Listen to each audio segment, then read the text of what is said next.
Yeah, so cats keep on pooping in my yard, and it's Yeah, really, you were really telling me. annoying. Yeah, it's getting bad. I get a whiff, and I have a house fan, so I get whiffs of it. So what I Uh-huh. do Oh is God. the areas they poop in, I just completely layer it with like raw cayenne pepper.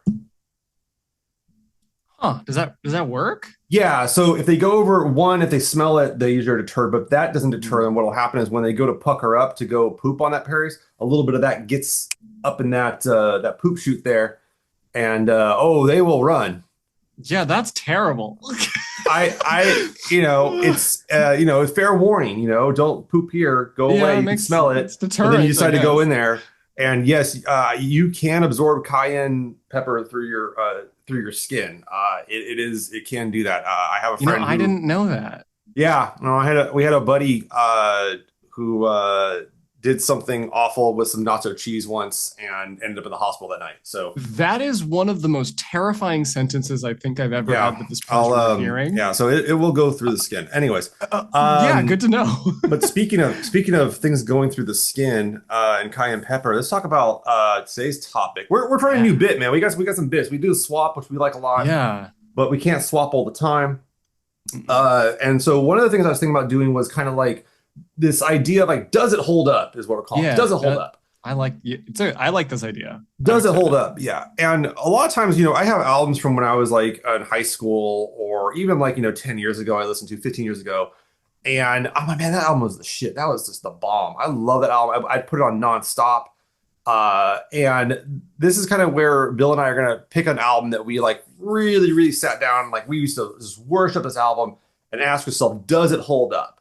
And this isn't to go and say like to devalue my say, oh, high school John was an idiot, had no taste. It's not that. I did enjoy the album, so I think that's valid. It's just like, can I continue to enjoy it as I once did? Tastes change, and Taste, it so shifts and does change, yeah. like kind of just music overall, Mhm, where it's mhm. like cracks can start to show Yeah. that didn't show back then. So kind Now, of let's talk about it. let's talk I'm about it. So interested. today we're gonna pick an album from my high school days, an album I actually love, and it was really a breakout album for me in terms of like my cultivating my tastes and such. And this is gonna be an album by a band called Lux, LUXT. That was a band I followed around here in Central Valley. They're out of Sacramento. Saw them. I've probably seen them live like 25 times, if not That's more. awesome. And I've seen them in like shit. I saw them in Merced here at a shit venue. That's the same venue like we saw like Dropkick Murphys and Papa Roach. Yeah. I actually saw them with Papa Roach once. But Oh my god. they were out in the scene playing with like Alien Ant Farm, Papa Roach, Nuclear Rabbit, a lot of bands like that that end up kind of doing different numbers, we'll say. And Lux never kind of got over that hump, but they were a band that had a really shifting sound over their five albums. And we're gonna be doing it the middle album, which is Razing Eden, which is the first album of theirs that really like got a lot of notice. That was the album that kind of set them apart from people, and people always go back to that album and the fan base and everything. So we're gonna be talking about that and ask the question: does 1998's Razing Eden by Lux hold up? Let's find out. Let's find out. All right, we'll be right back with more than metal. Go Tucker.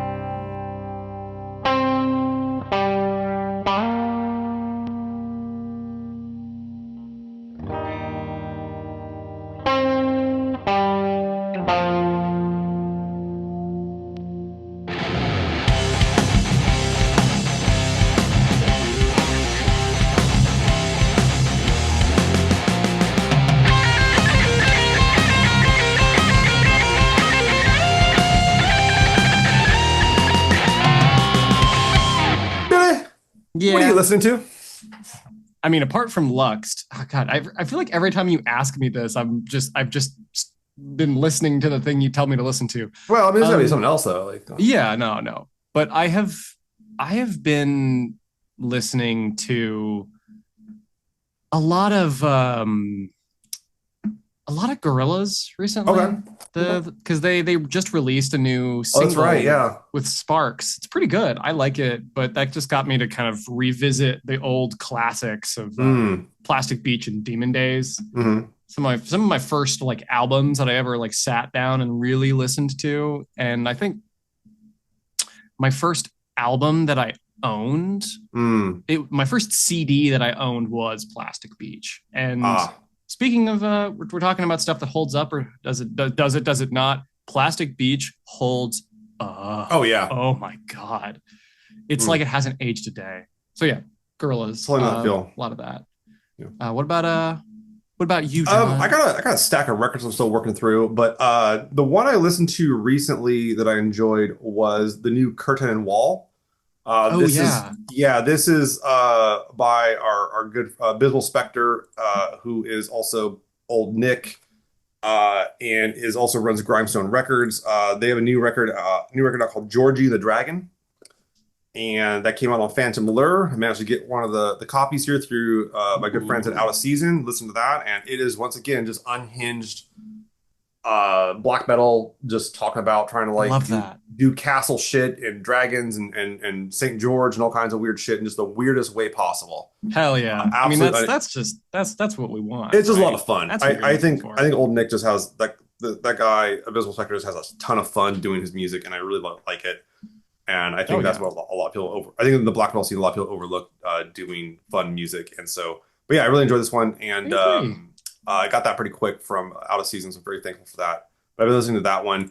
Besides Cool. that, the one thing I'd pick out would be maybe the Tron Ares soundtrack also. But I feel like everyone's listening to Oh, that. great. Like It's really good. everyone's listening to that. So like I'm kind of like, well, everyone's listening to that. So do I really need to like mention that one or not? Yeah. Um, It's so it's not out yet, is it? It's out pretty Tron Ares, soon. the movie. Yeah.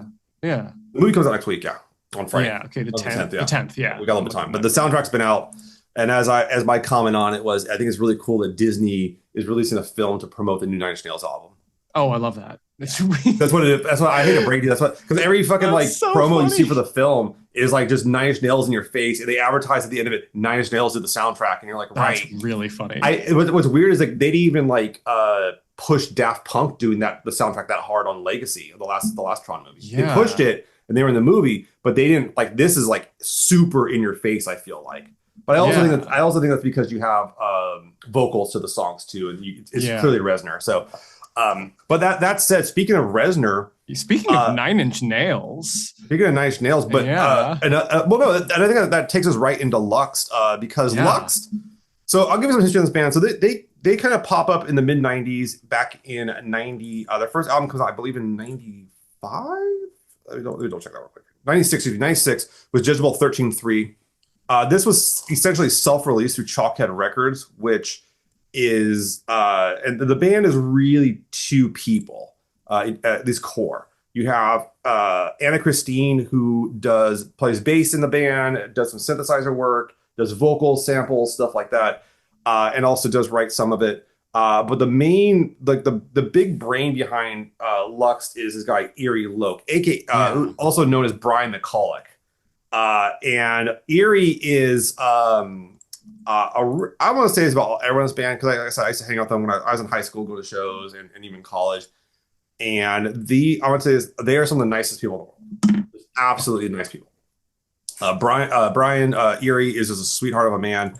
And like I haven't seen Anna for decades, but Erie's I've seen him at shows. I've gone to shows and he's there. He supports the local scene. He goes to local stuff. That's cool. His other band, we could literally just like on Wednesday, I think it was, open for the Chameleons up in Sacramento. Oh, that's cool as fuck. Yeah, it's really cool. That was a hell of an option. Yeah. And that kind of gets you into his previous experience. So prior to this, Erie had a band called Immediate. And Hmm. Immediate was a band he had that was his industrial band. They had one album in 1994. And this was done with his friend Scott Hale, aka Crash. And Got it. Crash ends up being the main bassist for the band later on when they go to a more guitar heavy sound. And Crash is a great performer. He's another sweetheart of a guy. And him and Erie have been friends since they were like 12, Oh, like really young kids. Yeah, and actually they originally Erie actually grew up in Turlock, which is a town over from me huh. on a chicken farm, but then ended up Oh moving my to God. Sacramento. I And feel like hmm. I feel like like so many people in the industrial music scene, like it's got like a dark kind of vibe to it, but everyone's so sweet. I Well, I think they get, and that goes yeah. back to like talking, so I'm big in the Expanse community, and I've been on panels with people that are producers for the show and done like production and everything. And they were doing this panel about the villains, and the guy was like, you need people to understand, like the guys that play the villains on the show are like the nicest people you'll ever meet. And a That's lot of so it is funny. is because he's like, yeah, because they get it out. Like they Yeah, that makes save it for the sense. screen, they save it for the stage or whatever it is. Mm. So but yeah, I think that kind of that darker stuff gets you out. I think that's what a lot of Eerie stuff has been, is getting a lot of his thoughts out through music and such. But they dropped this album in 1996, Jezebel 13.3 on Chalkhead Records, which is basically Eerie's little label. Um, they get picked up soon after that by a label called 21st Circuitry for I 1990. love that name Great so name, much. great name, That yeah. name rocks. Um, and they do a an album. I just lost my thinker. They do another album called Disrepair, which I actually think is like probably my favorite Lux album. And 21st Circuitry was a industrial EBM label that did a lot. They brought a lot of stuff over to the States, and it had some Mm. local acts too. One of the acts on 21st Circuitry was my favorite, was this band called Exorcist, was just an X, no E. Very good stuff. I loved Exorcist. But they brought in some bands like they had like some remix albums with Vumpscut and Hot Jobs, some of my favorite bands, 16 Volt Hate Department, which were amazing at the time. But they also were the first to bring over Covenant, the synth pop band, the synthwave band, we would call them, I with love Theremin. Covenant. So like the first version of Sequencer that was available in the States was because of this label. Huh. And Covenant goes on to become, pretty damn big, all things considered. But they also had some really good compilations. The newer wave compilations are good. If you've never heard of those, it's a bunch of industrial bands doing covers of various 80s songs, specifically new wave songs.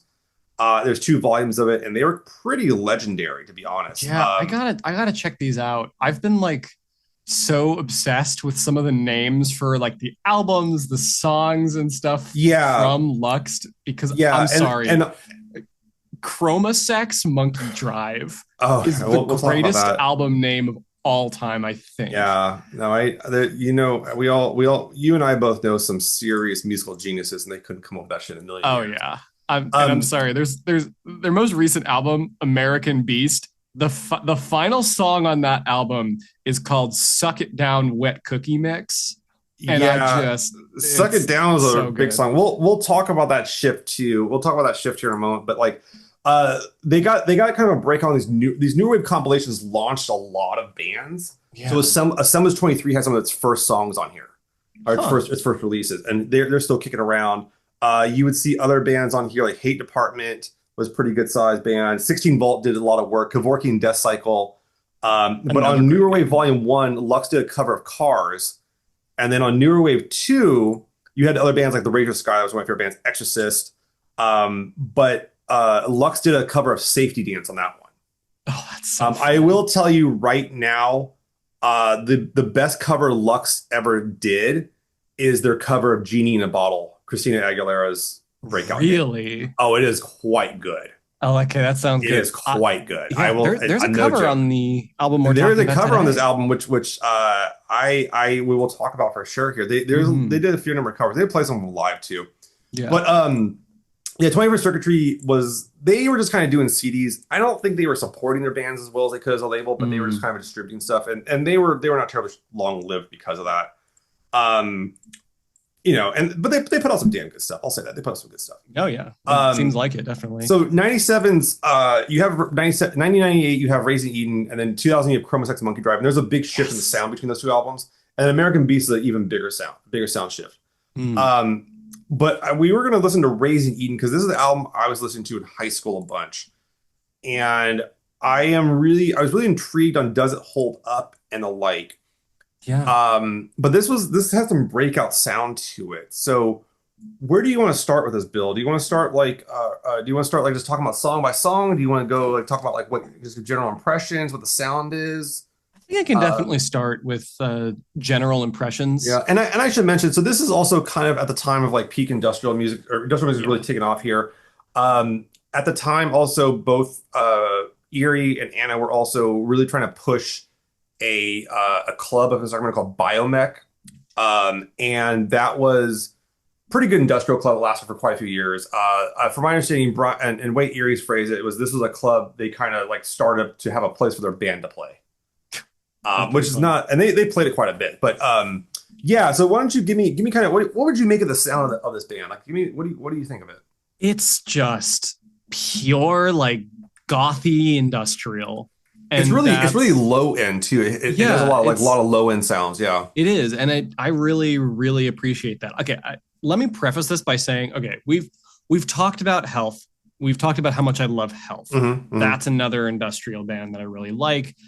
And I mean, I have such a soft spot. I'm such a sucker for kind of low end, kind of sultry sounding industrial with some like Mm. gothy mixes in it. And like, I mean, I feel like industrial music in itself like has like an erotic sensibility to it. Yeah. And Yeah, for I sure. kind of appreciate that, where it's not only like kind of an exploration of like what music can be like Hmm. now in the modern day, but also like kind of how it's a part of us and like kind of yeah, where it kind of like blends all these weird sound like industrial sound and kind of like sexuality to it, which I find really interesting That and was really yeah, and that actually brings me to my perceptions of listening to this now versus when I listened to high school. This album is really horny. it's so horny. It's so horny. Now, It's so I horny. will say this about Erie is that Erie is like loves like shitty, dirty jokes. That's Like really he funny. loves you know, but he's never like harassing. I'll say he's never been harassing about it. He's always just kind of a giggle shit. Um, Yeah. you know, someone would like have something where there's like a topless woman and he'd be like, oh, boobies, I want to watch out, boobies, don't look. And like he'd do shit like that. You know, it's just kind of funny, Yeah, that's right? funny. It's kind of tongue in cheek, right? It's Yeah. cute. And you know, he was always super cool. But this is the album is like horny as fuck. It's so horny. I So was horny. like, when I was listening to it, I kind of got the vibe, and then I heard Techno Christ, and I was like, okay, yeah, this is just But see, that's the this. other part. It's horny and it's also like it's very like I don't want to say like anti-Christian, but it's anti-Christian. It's very critical of like church. It's It's not critical of so much of like the religion, it's critical of like organized religion. yeah, it's critical of organized religion, and I mean that's also kind of a And hallmark horny. of. I mean, yeah, While being it's horny. It's yeah. exactly. It is an embrace. It's embracing sexuality Hmm. and kind of a rebellious attitude, very Yeah. 90s, like of just kind of like, hey, let's push back against these organized, kind of Yeah. established And authority figures. that's why it's so interesting bringing up Nine Inch Nails because Nine Inch Nails was coming off of basic albums that were that. Yes. Like there are some very horny Nine Inch Nails albums. There's also some very like, you know, I mean they open up Nine with Inch Nails is a horny heresies. band. Yeah, but they open up, you know, Downward Spiral Heresy, you know. So I mean there's this kind of like pushback. So it's very much in Yeah. that vein of the times. There's very much that on the minds of people. And but what's interesting is like this is not like a topic like I ever really like I remember hanging out with these folks and never really like came up. Not, I mean maybe the horniness a little bit, but like you know, just the giggles, jokes, and everything like that. But I always felt like Yeah. they got it out on the album. Yeah. You know what I'm saying? And that's Mhm. cool because the beauty of that is you can just turn off the album if you don't want to listen to that shit. You just turn it off. Exactly. Yeah, you Like turn it off. it's you're not like actively Harassing anybody or giving them yeah, shit. You know, this is on the album. exactly. Okay. If I don't like this, I don't like what they have to say. That's fine. Yeah. So, but like this album is really interesting because I know knowing Erie, like this was DIY. He did this like in a garage or a little That's studio so he had cool. there. So it's like this was not done like they went to some high end professional studio like in LA or something like that. You know, Mhm. this was very DIY. And if you go and look at like performers on here and you look at you know the produced, it's all his stuff. It's a very DIY album, and it sounds like that, and like it has that sound of Mhm. like it being DIY, and I think Yeah. definitely to its credit. Yeah, 100%. 100%. Yeah. So why don't you give me like where Yes. did you kind of like kick off here? Kind of got off track. This is such this album is so hallmarked by that 90s industrial sound. Yeah. It's it's so obviously a product of its time. It's not like, oh man, this could have come out this year, or like, oh man, when No. did this come out? It's like this came out in 1998, or it's not an actual album, like it's a Yeah. fake album. And I think that's not inherently a bad thing. Mm-hmm. It's and I actually think that might have some like points towards it holding up, because it's not just kind of it's not isolated in like the timeline of the industrial scene. Um it's such a pinnacle of that 90s sound Yeah. that it's like it's a product of the time. Yeah, and it does. I when I'm listening to this now, like I'm hearing a lot of kind of what we saw. So that was so the one thing that's weird about this album. One of the reasons why it cost them it wasn't as seminal as a lot of those stuff is that they use a lot of guitar, Yes. and that was a big controversy. So when like Skinny Puppies, the process came out, like they have guitar on that, and that a lot of people kind of were not happy about that. Very industrial purists where because there's a fair amount of guitar now. This has a lot Yeah. of guitar, but it's the drone guitar. So you're talking like Yeah. very much in the vein of like Richard Patrick's work with Nine Inch Nails on like Pretty Hate Machine. Um, but you hear a lot of like you the drums come through, but the guitars are so distorted, like you can barely Yeah. recognize It's the all guitars. distorted. It's all distorted. And I remember Erie at the time, people were kind of asking why'd you use so much guitar? And Erie was like, well, I think industrial is like an angry type of music. It expresses a lot of rage, and I view guitars as an angry instrument. And I'm like, fair enough, Yeah. right? You don't see a lot of punk bands with flutes and shit on stage, right? Like they got No. guitars for a reason because they get to No. hit them. Yeah. Um, so I think that's kind of interesting. Um, but yeah, it has a lot of the thing about this too is like I feel like the songs on this too, they don't despite being all in the same kind of genre thing, they don't sound the same. No, it's They're so distinct. clearly it's the songs are very distinct, and it's clearly an experimental album. And I was Mm-hmm. able to get that vibe, like, oh, Mm-hmm. this is feels experimental, especially for the band, even after not listening to any of their other Mm-hmm. discography, because it tries out so many different things, and it has a through line, right? It's got its through line with kind of the style and the kind The of horniness. the horniness, yes, of course. But it's clear like the songs are very distinct, Mm-hmm. and there's like multiple mixes of different songs. Yeah, that was a Which common and that was a big common trait back in the 90s. You would see that on a yes, lot of albums where you'd see like a few mixes on the back end of it, especially when you had CDs, you could get like 72 minutes on there easily. yeah, Going from a record to even a cassette, you can get a shit ton of audio on, but like it kind of became a thing to add a little bit more onto the back end of it, yeah, in different versions of it and everything. But yeah, the one thing that always kind of like Lux's like sound that people really really gravitated towards was they have both Erie and Anna both sing yeah, and they tag team on it. yes, which I And really love. And so you don't get a lot of songs where it's only Erie, and you don't get a lot of songs where it's only Anna. That's actually very, very infrequent. Mm-hmm.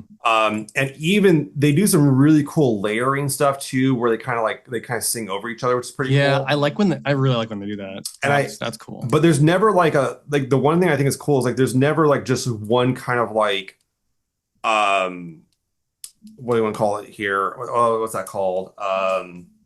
Not composition. Um, there's never like one just kind of like style of doing that. It's always changed on song by song for whether we need to. And they did a really good job. Like it's interesting. Erie, I remember look if you look at photos of him, he's a big dude. And he's got this very gentle, angelic voice he can pull off at points. I love that. And he can do very guttural. He can do very Cool. like very subtle voices. He can do a big, big voice. If you hear him speak, he's got a big voice, but like his singing, he has a lot of control. That's awesome. And I and mean, it shows. and yeah, and Anna at the same time here pulls off these really like some higher stuff, some great harmonies, but she also pulls off some very sultry stuff. I think vocally on this, I think this album, especially vocally, and sorry about the horniness, but like it is a very seductive album, even from the get go. Mm.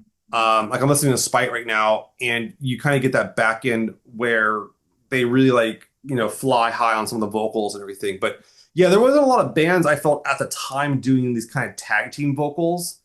You maybe had like a song where like one person sang on it on the album, that's it. But this is like constant, and I Yeah, think this that was a real engaging point for this. I Uh, agree. I really like that style. I mean, I think that definitely like that is if there's a through line in the style and like the composition of the songs, it's that. It's that kind of like yeah, layering vocals of like both of them at the same time, which I think is really very effective. yeah, I think that's their biggest talent on the album Yeah, period, because that's a totally. hard thing to do. It's Because tough. usually you have to sit there and like redo the song for this person that can sing this way, and then have a song Mm-hmm. that sounds this way to do this, you know. So that's a big issue, and you'll see that with bands where you'll have like you have your main vocals, maybe someone that sings occasionally in their song, but like it's a whole different kind of arrangement. That's what I was looking for, arrangement. So Arrangement, yeah. what on here stuck out to you? Like what's the songs that like I'll tell you what always stuck out to me, and I'll talk about my favorite songs on here. But what was your kind of like Yeah, I got some I have some questions for you. We'll get into those. I horny's when a person's aroused?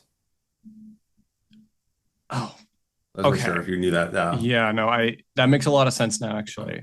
Just to make sure you clarify that thing for You know, I was just the kids at I home. was yeah, I was just kind of agreeing with you because I didn't want to feel left out, but okay, thanks for telling me that. Um anyway, so I really I guess in in order that they appear on the Sure, sure. album, the first one that stuck out to me was Spite. Yeah, Spite was a big single. That was a big club hit, Banger. Oh yeah. I and that it's one it's interesting because it has a lot of like it has a very synthwave vibe to it. I The kind like of that. subtleness of it, like it's not as like heavy as the other songs. No, You it's don't yeah, you don't hear like the drone guitar as much, but good drums on it too. Yeah, yeah. It was Spite. I heard that and I was like, oh, that's cool. very sultry vocals too, like from Yes, Anna. yes. I really liked okay, where is it? Perpetusex. Yeah, That's a great song. yeah. So yeah, Perpetuous. So Snowblind Entropy and Perpetuous Sex are my two favorite songs on this album. They're good. I also really enjoyed Snowblind Entropy. Yeah, Then after that was Spite, or sorry, not Spite. I already said Spite. And then after that is Bliss. I really enjoyed Bliss. yeah, And then yeah. what's another thing that stuck out to me was that so Witch Hunt is the opener. That's like Right. the start the opener, the album opener. I enjoyed the remix of it more than the original.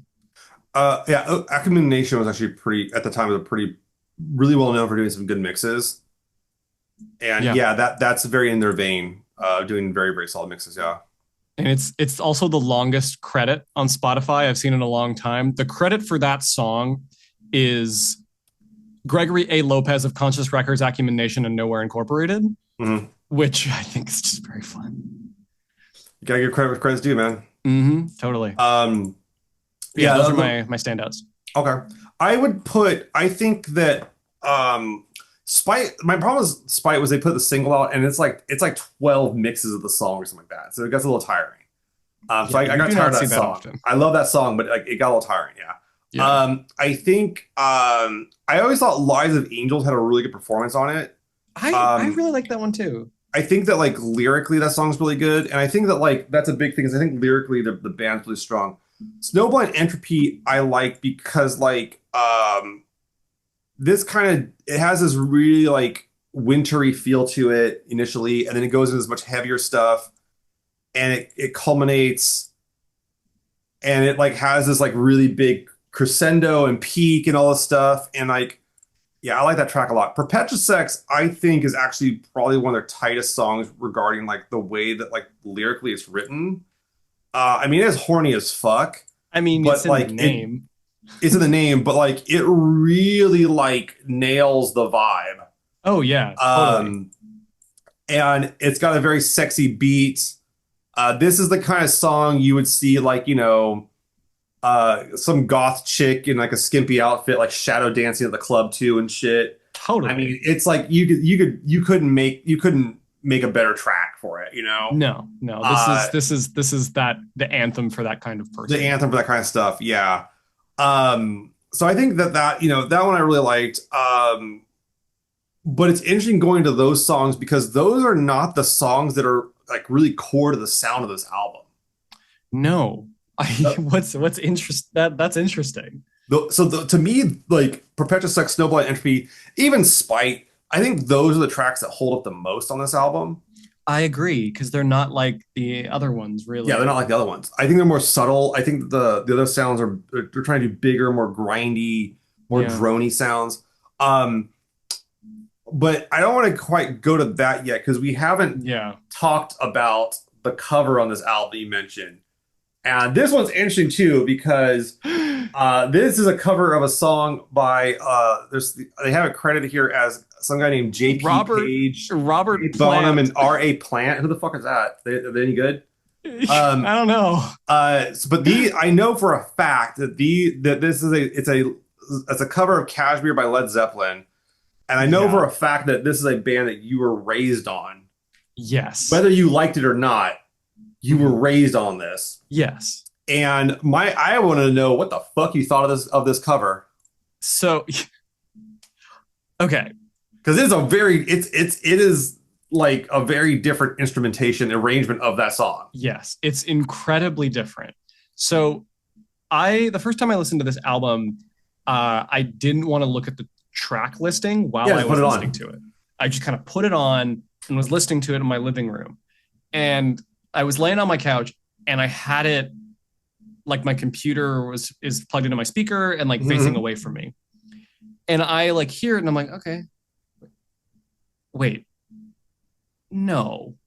Yeah, Is this what? yeah. What industrial band covers Kashmir? I none of them. Yeah, It was so out of left field. yeah, And I was like, no way is this Zeppelin's yeah. Cashmere. And no fucking way. And it was. And I was like, that's ridiculous. But I mean, look, if you're making a horny album, you got to put some Led Zeppelin in there because like in You Kashmir's gotta a put horny some song. Zeppelin. Like a lot of Zeppelin is very horny. Oh, So yes. like it's in the theme, sir. Yes. Yes. And so it's not bad. It's not bad cover. Yeah. It's not a bad cover. I It's think easy to fuck up a Zeppelin cover. This doesn't fuck it up. I think Anna's vocals doing like the subtle vocals, the sultry Yeah. vocals on this is really good. I mean, like Mm-hmm. Plant's very sultry singer. Mm-hmm. There's some doing this without like a little bit of guitar in there just to kind of accentuate it, but like, that's not the main thing. It's mostly the synthesizer kind of like wavy because Yeah. like Cashmere is a very up and down song, Yes. and this does some really cool stuff with the vocals. The other thing too is that they tag team vocal on fucking Kashmere. Which is wild. Yeah, and I think that's kind of cool because it catches that range that like someone like Plant can do, Mm-hmm. but like a lot of people can't do that. That's which is fine. But here they're able to like leverage that dual vocalist thing to like capture a wide variety. Yes. So you get a whole like spectrum of horniness. Like, I know that's like the word of the night, but like That's no, that's the uh that's the phrase of the night, a spectrum of horniness. and you also get them duetting too. Like you get them singing simultaneously over the same part Yeah. together too, which is really cool. Because usually it's different parts of the song, or there might be like they're kind of over singing each other, but different things. But you get actually them singing kind of a harmony of some parts, which is pretty cool. I totally dig it. And I don't think the song ever like it doesn't. I don't feel like this version of Kashmir rises up as big as the original because the original No. has this huge crescendo. I mean, it's like a massive sound at one point. I don't think that would if they tried to go for that, I feel like that would have been a mistake. But I think that's what the beauty of this cover is. They know how to Yeah. they know how to keep it in their range. Yeah, which I think that's what it's the best kind of cover, Yeah. which is where they're not trying to imitate the band that No. they're covering, but they're No. doing their own version of it, and they're doing it in a way that like works for them. Yeah, I've seen Yeah, a it's a few trip. I've seen a few bands do that like when they do covers. Like if you want to really like it's not that it's a bad cover, but I can tell that like it's kind of a lazily produced cover Yeah, would be definitely can be. Yeah, Disturbed's cover of Land of Confusion because you can play it over the original and it plays exactly over the original. Yeah. And to me, it comes off like they just kind of were like playing along individually over the original, and then just mixed it together. Yeah. Where as opposed to like trying to like figure out how can I set this up in my framing and my framework. Hmm. Um, and this song, like even when they do the big crescendo parts, where like Catherine has these huge, like, kind of borderline orchestral like sections, they really manage to keep that in line and never make it Yeah. too big. But it's very complicated. There's a lot of layers underneath it. Um, so I think this is a real triumph for them Yeah. No, it's in great. terms of It's work. a So good yeah, cover. so I was really curious about your reaction. That was actually the one song in here I wanted to hear you talk about a little bit. Yeah. No, it was weird hearing it.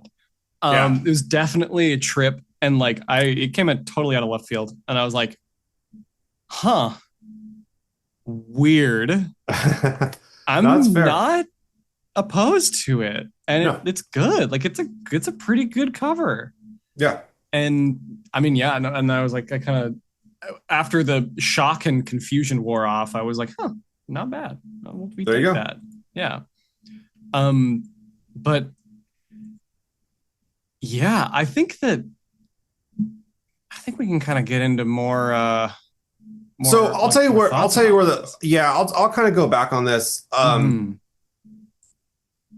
Some of the songs are very much at the time they're there's it's weird because some of the songs have like I'll look at Parasites, the in vitro mix, and I think that song is like typical of this time. It's just typical of this Yes. time.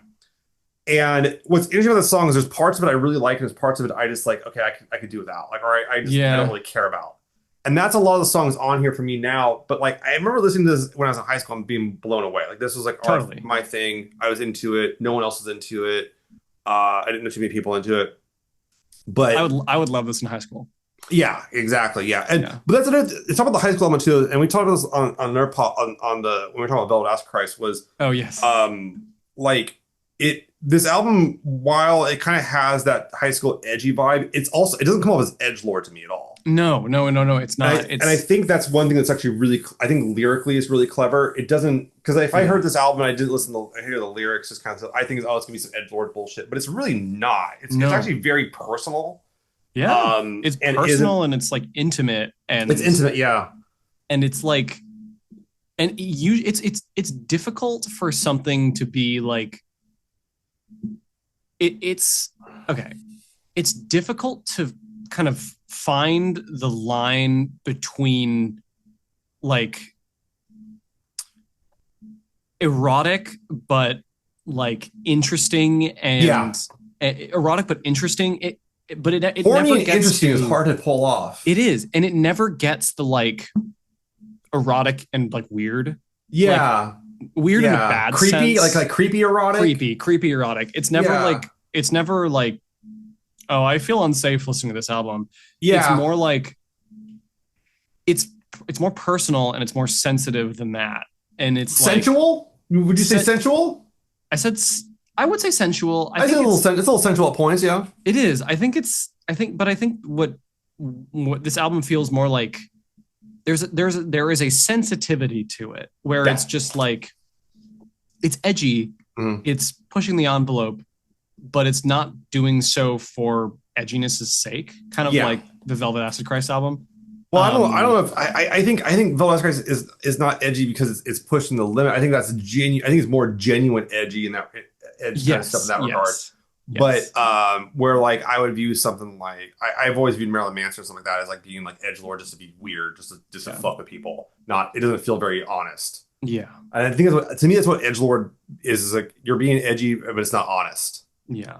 And I think I I think dishonesty I agree. is a big It's thing. honest. And I view this as a very honest album. I think Velvet Christ stuff is very very honest. Yeah, But listening to the lot of these songs on here, I I grew pretty bored with them pretty quick now.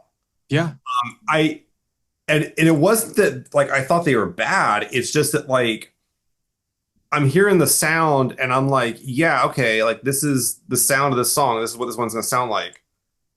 I will give them this is that they do have a lot of different sound. Like they don't just kind of stick to a single part of like a song. And like that song, even that song has some like different kind of movements here and there, which I dig.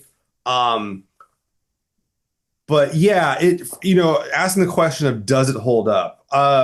for me, it does not hold up. Mm. I didn't enjoy this as much as I did in high school. I don't think it's a bad album. I'm glad I re-listened to Oh it. yeah. I'm glad I remember, and I remember that Snowblind Entropy and Patch Sucks being very good. And re-listening to them now, I was like, okay, this is fucking still really good. Yeah. Um, but some of the songs, like what I'm digging is not so much like the album, but elements of the album. Like, oh, this is really cool. Yeah. This part's really cool. This is really cool. They did some cool shit here and there. And I think it's stuff that we should be like looking back to and Totally. understanding. But yeah, as a whole album, I'm not. It's not like I would have been 5 out of 5 stars. I would have told everyone to fucking listen to this album. And now I'm like, give it a listen. It's okay. Like try it out. You're not completely convinced. No, not I really, I really not. this is actually really great that you gave me your thoughts and takes as somebody who listened to it a long time ago. Mm-hmm. And then now that's what I was going to ask you because I feel like we have very different approaches to this. Given that you listened to the song a lot or this album a lot Mm-hmm. when you were younger, and this is the first time I'm hearing it. Yeah. Um, I I kind of agree with you. Mm. I really do. And what my kind of verdict is that like it holds up, but in a vacuum without Mm. everything else. Like there are parts of it that are good. Like there are parts of the album that I think are really, really Well, I think they hold. I think they stand the test of time. I yes, think. I think. I yes. think. I think. Spite, Perpetual Yeah, Sex, and so what if we hold up for the test of time? they I could do. play those right now at a club and people would fucking dance. They'd be into it. But overall, I No. don't particularly think so. No. And Yeah. Yeah. yeah. And it's interesting because this is kind of the album that broke them out. But then, and that's one thing I wanted to get into is then if you go into Chroma Sex Monkey Drive and you go into American Beast, those albums are much more products of their environment. Yes. So if you've listened to those, they are much more like I wouldn't call it new metal because I don't think they ever went over to new metal. They're still doing the industrial metal stuff, Yeah. but the metal part is more prevalent than the industrial parts overall. Absolutely. And I think that like that was just that was a Sacramento sound. I mean, and it's Yeah. hard. Like they were really trying to break out. I mean, they were sponsored by Yeah. Jägermeister at one point. They were, Damn. which is wild because like I don't think Erie drinks. That's Um, really funny. yeah, It's but good he's like, drinking okay, music though, I will say. yeah, I'd drink to it. Yeah, I took a I'd shot. drink I to took that. a shot to spite. Yeah, I'd drink to that cover of Cashmere. Totally. That'd be a fun. That actually sounds like a pretty good time. Yeah. But like I don't think that this one. I will say that Chroma Sex Monkey Drive, the songs have a lot. They're less horny and Mm. they're much more even personal. Yeah. And I think that's one thing they evolved as is despite trying to do a more mainstream sound, they really kept their soul intact for the lyrics. That's good. I Um, mean, that's hard to do, really. yeah, and I can give you like kind of how if you want to catch one of the references on Chromosex Monkey Drive is the song Matthew 10:12.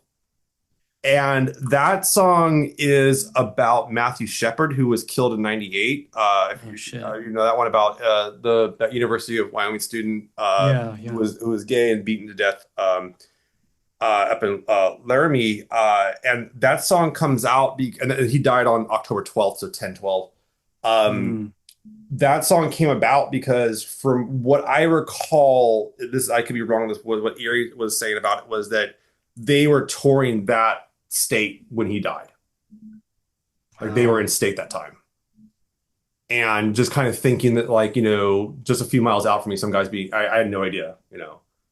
And it's just kind of fucked up. And so I always liked that they really, despite like this kind of corny horniness type stuff, and I mean, Erie being a cornball of a guy, he in his music he would do some serious shit here and there and talk about stuff, and he would Mm. talk about that in stage. He'd go, "The songs about this guy here and there." That's really that's really important. Especially, and if you think about that, like this was in 2000 when the album came out. I mean, that's pretty. You barely even see that kind of shit nowadays, even too. It's yeah, you really don't see that. Like And this is oh, Ted, sorry, keep going. yeah, but I mean, so I always kind of thought that they, that I always liked that there was a bit of like smartness to this music, if you will, like Yeah. consciousness. And because I could listen to it, and I mean, if you go listen to Chrome Monkey Drive and you go listen to American Beast, you can just put it on and like, and you want to drink and put fuck it. You could listen to it and be like, I'm gonna drink Jägermeister, so I start putting holes in the drywall. Like you could listen to it in that kind of regard. But if you really give it a listen, you'll see like there's a lot more going on in it. I think that's one thing I liked about this band, There, yeah, why they never there's lost me. soul. There's soul and there's Yeah, intention and there's like integrity. integrity and like forethought, right? Yeah, Because it's like it's not. I mean, and I think that's just such a hallmark of good industrial, where it's not edgy for the sake of being yeah, edgy, yeah. and like that's an easy trap to fall into. But it's very clear that this album didn't. Well, and also that you have to understand too, like the big thing at that time, sound wise in rock music was Limp Bizkit. Yeah, And that is not a very, we'll say, introspective, no, lyrically music no. wise. You know, Everything is fucked. Everybody sucks. uh, awesome. Great. Um, Lyrical genius, yeah, truly. legal genius stuff. So like it's I think that's really interesting. And that kind of like perspective stuff. But yeah, I think this is of its time. This is Yeah. also you saw the industrial rock was coming up there and everything too. But Mm-hmm. no, I think this was this was good stuff, and it just Yeah. doesn't hold up for me in terms of like the like how much I revered it. But that said, like I'm really glad I went back and listened to it. I'm really Totally. glad like I gotta take some time with it. I think this is an album. I had probably listened to this album in like 15 years, 20 years maybe. Wow. No, probably, yeah, probably 15 years, at least. And so going back and listening to it, it really kind of gave me some perspective on the sound, but also I can see how this also evolved my taste Yeah. Oh and yeah. refined it. And I'm glad I listened to it when I did. I'm glad I stumbled upon it when I did. Um, and I think yeah, and the big thing right now in this kind of whole thing with LUXT is that they are going to play their first show in like 20 years at what is it Goldfield in Roseville, that's up by Sacramento. They're playing on Saturday, November 22nd. And I'm very excited about that. Anna's like come back over here to That's play that they've cool. been rehearsing. They have a lot of like kind of the core band. Crash is an area I've never left. They have another band called Wicked. They have another band called Yeah. they have a bunch. They've had like four bands together Wow. over the years. And Wicked's a lot more like Mhm. it's more gothy kind of like I like that. yeah. Definitely. And but yeah, I think that this should be good stuff here, and I'm glad they're doing this. And I think a lot of it too is that in the last 20 years, I do keep with Erie, and I know that he's not, will say like he's had a lot of ups and downs, and over the last few years, and I also think that like everyone kind of realizes like you can't do this shit forever, and the No. opportunities you're going to have to reunite or try this thing again, or just see if you can if it help kind of get that fun again is not there, and doing it for the fans is really cool. I have a feeling this show is going to fucking like sell the fuck out. I don't know if it has or not yet. But Oh, I think the it's gonna be good. yeah, I think this is gonna be a really good time here. I'm really looking forward to it. I can't wait for this one. But I will be there on the 22nd for sure. And I'm probably gonna see a bunch of people I knew back in the day, and I'm probably gonna see a lot of people that fucking hate my guts still too. So Oh man. it'll Well, I be got the get the good and the bad, I get the guess. good and the bad, yeah. Yeah. But I looking for this sorry, one. go ahead. Go for it. Well, because what I was gonna say is like I just wanted to share a little bit of like an experience that I had when I was listening to this album. Okay, cool. So I was listening to it in my living room Okay. and on my computer, whatever, with my speaker. I said that earlier, Mhm. but the way like my living room is set up, I have a little table that has my speaker on it, and then it also has some books that I really enjoy. So usually most of them are art books. Some of them are tabletop RPG books. But for the most part, they're art books. Like I got the D&D art book, I got the Alien art book, and then I have at the top of the stack my favorite artist, H.R. Giger. So I Yeah, have yeah. one of Giger's art books. And this album kind of it struck that same chord Hmm. that H.R. Giger's works like kind of strikes in my head when I'm looking at because I find his work fascinating. This is me outing myself as a freak. No, I just find his work really fascinating, and I think that he's like such an interesting artist. His work Mhm. is so it's good at making you feel uncomfortable, and Sure. it's like it's another. It is erotic, slightly edgy art, but Mhm. with a lot of thought and intention to it.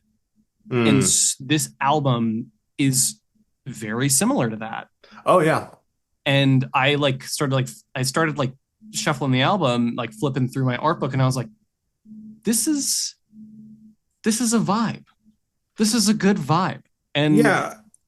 I No, think that and that yeah, Geiger stuff was like big in the 90s. A lot of people were rediscovering it, yeah. and it was just kind of around. Mm-hmm. And yeah, no, by all means, I really think that was a big thing. So totally reasonable to kind Yeah. of associate that with it. I mean, You you know, mentioned the club called Biomech, Biomech, right? yeah. I mean, That's absolutely Giger's whole thing. 100%. That was his whole thing. Yeah. 100%. Yeah, there's not a lot of like subtlety in um the kind of like reference to that stuff. And we saw it permeate. And even if you go like look at a Oh lot of yeah. artwork from back then and they're kind of trying to emulate that kind of stuff.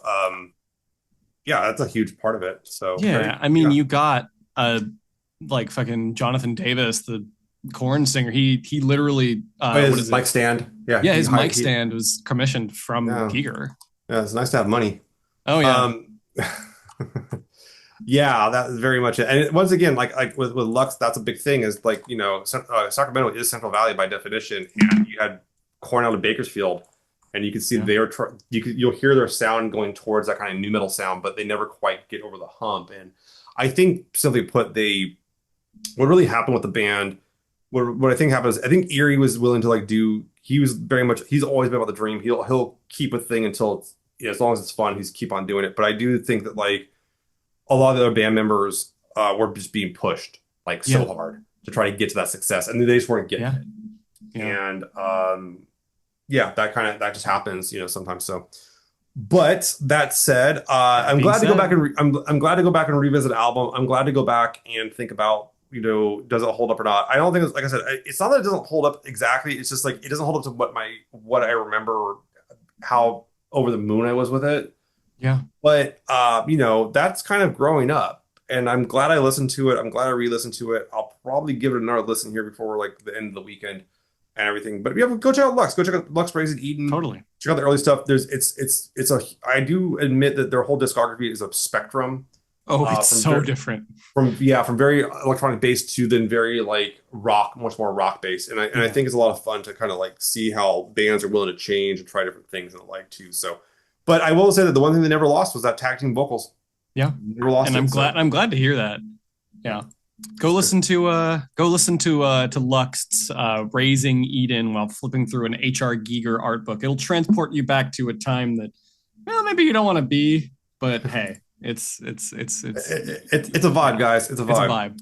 All right. Well, I'm John. You can go find me anywhere on here on the internets, wherever it is. Only Play Wizards. Mhm. That's Billy. Yeah, you can find me at bcrowvo on Instagram. Really, Very good. Cool. All right. Well, we're gonna cut out everyone. We'll yeah, see you guys for more than metal. More than metal. yeah. We That's it. barely talked about metal today. We did. This is metal. If you got that, Well, a little bit. they end up going to metal. They end up becoming a metal band. Yeah, but mostly industrial. Industrial Anyways, metal. All right, whatever. All right, guys. We'll catch you all this is later. fun. Have a good one. Take care. Take Bye. care, you guys.